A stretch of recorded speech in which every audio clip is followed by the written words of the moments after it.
maantay waxaan u sheegayaa shacabka Soomaaliyeed guud ahaan ummadda Soomaaliyeed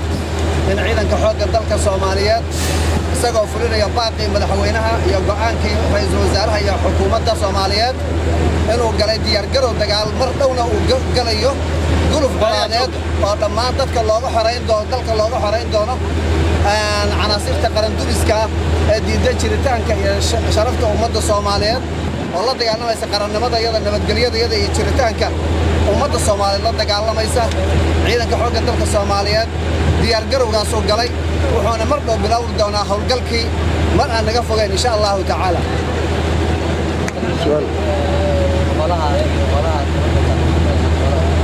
hawlaha ugu muhiimsan aan qabanayna waa xawayaan aan galno hadda maanta abaabul iyo diyaar garow dagaal baan galnay macnaheedu waxa weeye saacad kasta aan bilaabi karnaa xabaddu noo bilaabi karta waxaan rabnaa inaanu dagaal baaxad leh oo bilow iyo dhammaystir la ku qaadno cadowga ummadda Soomaaliyeed ee u diiday nabadda iyo qarannimada iyo sharafta ummadda Soomaaliyeed la dagaalamaya annagoo kaashanayna noocyada kale ciidamada qalabka sida ee Soomaaliyeed iyo shacabka wadaniyiinta ee geesiyiinta ee Soomaaliyeed annagoo kaashanayna fulinayna baaqi madaxweynaha iyo go'aanka xukuumadda maanta waxaanu u diyaar garownay qalabkayaga u qaadanay inaan ummadda Soomaaliyeed ka xoreyno kooxaha cadowga ku jiritaanka sharafta iyo qarannimada ummadda Soomaaliyeed ee al-shabaab dhalinyarada alla maray habaabiyay waxaan leeyahay